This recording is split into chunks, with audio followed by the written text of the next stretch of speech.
Caitlin Clark is going to spend all of next season playing in NBA arenas. We've got rival fans being furious that, you know, Caitlin Clark is that she's getting new arenas, getting moved to new arenas. You've got people saying that they're pushing the Fever. Why are they pushing the Fever? Caitlin Clark isn't just making an impact, she's taking the whole league by storm. WNBA teams are literally rushing to bigger arenas, like the clock's ticking, just to fit the crowds. Atlanta, Chicago, Connecticut, Dallas, Las Vegas, Washington, D.C., they're all on the move, trying to keep up with the Clark effect. Meanwhile, Angel Reese might be out there wondering why her name isn't showing up on all those massive billboards. One thing is very clear. The Indiana Fever is America's team.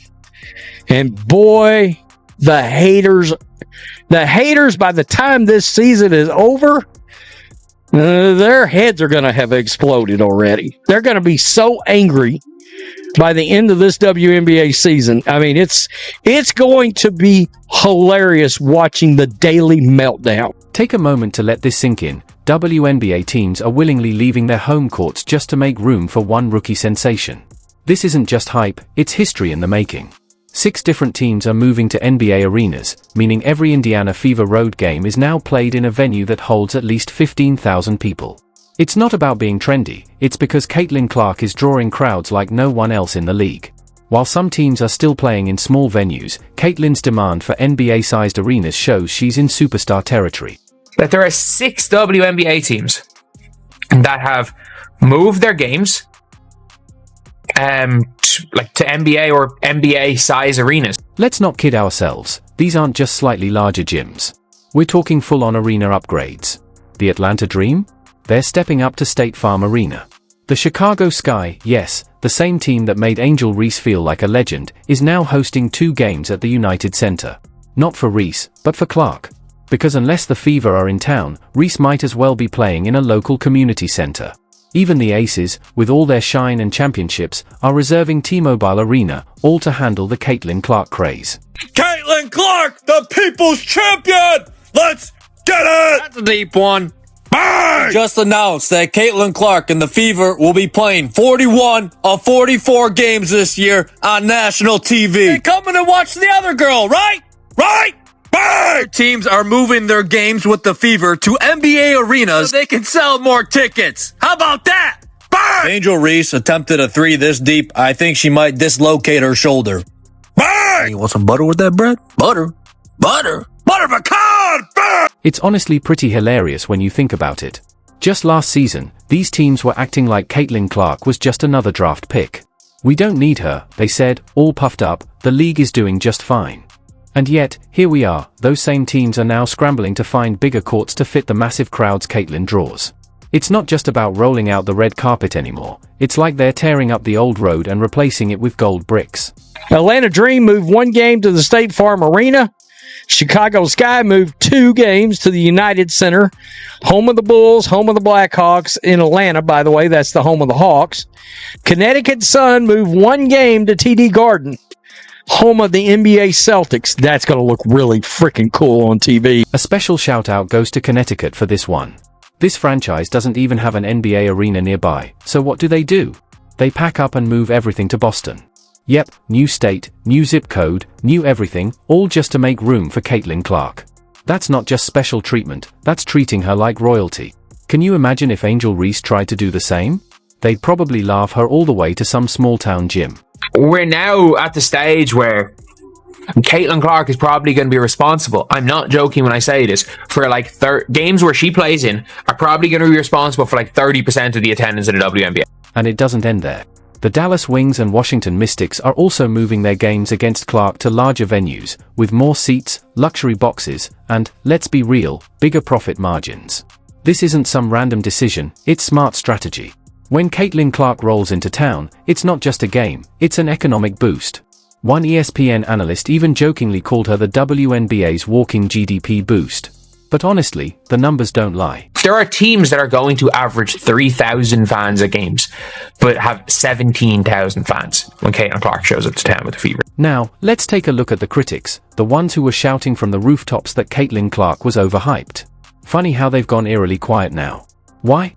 Because their arenas are sold out, their jerseys are flying off the shelves, and their TV ratings are through the roof, all thanks to the player they tried to downplay. Meanwhile, Angel Reese is still stewing over her championship, watching Caitlyn grab all the spotlight, the schedule, and the arenas. The Phoenix Mercury play in the NBA arena. The Seattle Storm do. There are 13 WNBA teams, 7 already playing NBA arenas. The other 6 are moving their games to NBA arenas versus the Fever.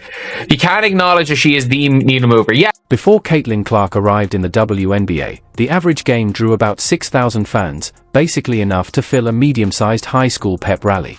But Clark? She's effortlessly filling 20,000-seat arenas like it's no big deal. That's not just an increase, it's triple the usual turnout. These fans aren't coming to see the home team, they're showing up for her. League execs are practically tripping over each other, openly admitting they'd give up home court advantage just to cash in on the Clark hype. This isn't hype, it's a walking ATM in sneakers. I believe there was actually a debate on who was Rookie of the Year last year. Imagine being that delusional. Bang! People need to understand she saved this league. Powder, there's no TV deals, no ad sponsorships, heck, no shoe deals for you, Angel Reese, no McDonald's money. The league losing millions of dollars each year. She saved them from bankruptcy. Time to be grateful. Bang! 93% of her games on national TV. She's like that. Bang! Let's break down the numbers. WNBA attendance shot up by 48% last season, and unless your math is off, that spike has Caitlyn Clark's name all over it. Teams aren't just scheduling her games, they're building their entire season around her appearances.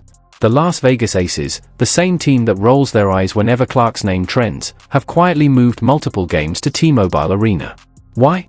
Because they know the Caitlyn effect is the real MVP.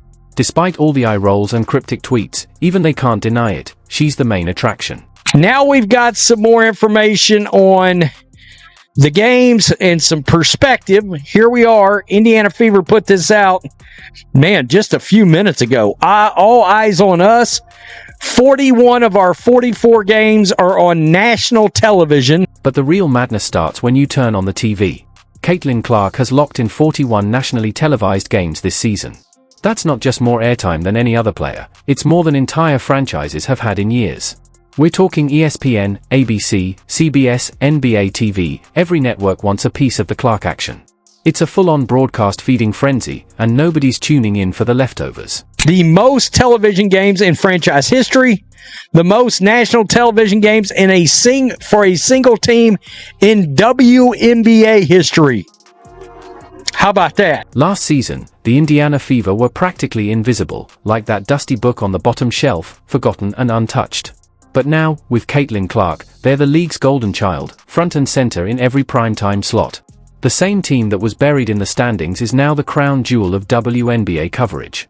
And you know that's eating away at players like Angel Reese. For years, they thought the throne was theirs for the taking, then Caitlyn shows up with her records, her ratings, and her insane skills. Suddenly, it's her show. This also just came out. This is the national broadcast schedule right here against the Sky. It's an ABC broadcast network television game.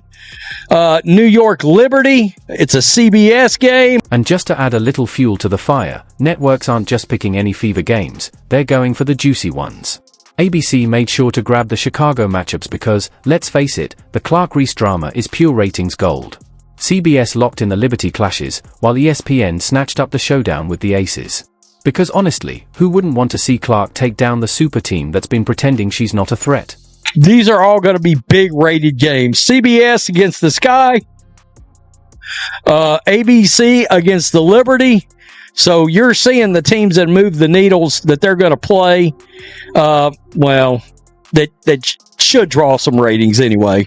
I'm not going to say these other teams move the needles because they really don't. But let's not overlook the growing tension.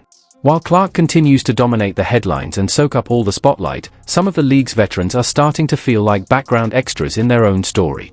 Primetime slots that used to go to seasoned stars are now all Clark, all the time. And let's be real, they're not exactly rolling out the welcome mat for her. Imagine spending a decade grinding only to watch a rookie swoop in and grab every broadcast slot before you even get a chance to lace up. We're bringing more and more fans to this league, people that have maybe never watched the WNBA before, and it kind of takes your breath away at points. And the league? Yeah, they didn't exactly help themselves last season. The WNBA tried to push this "everybody's a star" the campaign, giving equal screen time like it was some sort of preschool show and tell. But viewers weren't fooled. They came for Caitlin, period. The numbers don't lie, and neither do the fans. Every time Clark played, the ratings soared. Every time she didn't? Crickets. The league quickly realized it wasn't about being fair, it was about being smart. And smart meant more Caitlin Clark. The WNBA needs to do everything they can to promote Caitlin Clark. And I'm not saying do it at the expense of anyone else. But they went into last season basically trying to promote anyone but Caitlin Clark for I don't know what reason. Now the WNBA is in a bit of a bind.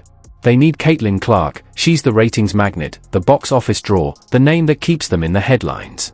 But with every nationally televised game, the tension keeps growing. She's not just outshining her competition, she's leaving them in the dust. And the more the spotlight follows her, the more it's clear that the league's future could end up being a one-woman show. Let's just say, Angel Reese and the rest of the crew aren't exactly cheering from the sidelines. Basically tried to do it to promote anyone but Caitlin Clark. And that made no sense. Because for the long-term growth of the league, you can't just promote one player. But promote Paige, promote Caitlin, promote Rivalry. Analysts are already buzzing with predictions that at least one of Caitlin Clark's games this season could hit 4 million viewers. That's not just impressive, that's NBA-level impressive. The kind of numbers that send TV executives running into meetings with champagne and confetti. But it also makes one thing crystal clear, whatever rivalry Angel Reese thought she had with Clark is now officially a one-woman show. Caitlin isn't just leading the pack, she's lapping it. That is literally what they should be doing. You should be promoting every single player in this league, but not. And again, don't promote Caitlin Clark at the expense of the league, but also promote Caitlin Clark. Promote everyone more. Promote Caitlin Clark constantly. Promote all these players constantly. Promote rivalries constantly. Promote these big games constantly. Let's rewind for a moment. Remember when Angel Reese was trying to claim the face of the league crown back in her LSU days? She was throwing side eyes, flexing those nil deals, and acting like her name was already written in WNBA history.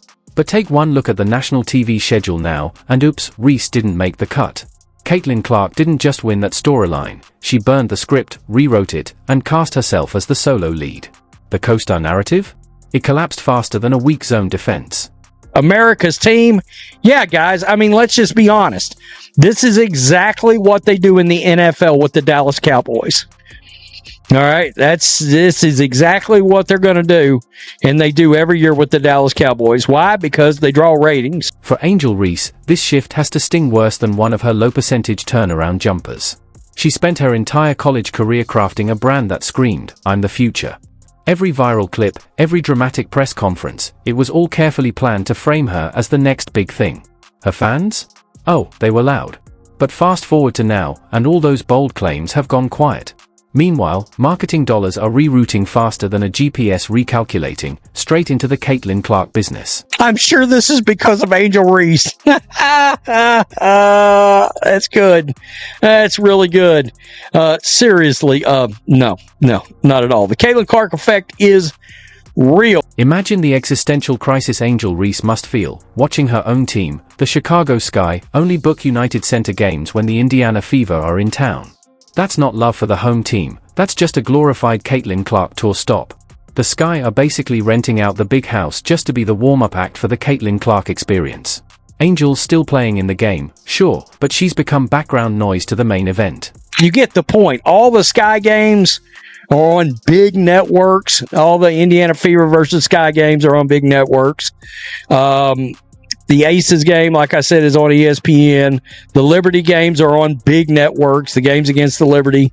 So, and there's a lot of Ion on here. And while we're at it, just imagine how painfully awkward it must be for the Sky's social media team. They're out here doing everything they can to frame Angel Reese as the heart of the franchise, photo shoots, captions, custom graphics, you name it. They're pulling out all the stops, short of setting off fireworks, to keep her in the spotlight. But then ESPN drops its game promos, and surprise, it's all Caitlin Clark. No split screen, no dramatic rivalry, just Caitlin. The same networks that once hyped the Clark versus Reese narrative have moved on because they know where the audience's attention is, and it's not on the self-anointed Bayou Barbie. How many of these games Guys, one of these games is going to hit 3 million viewers this year. All right. I don't know which one. I assume you can look at the Sky and look at the Aces, those two games, and think those are the games that could, in theory, break 3 million, maybe more than that.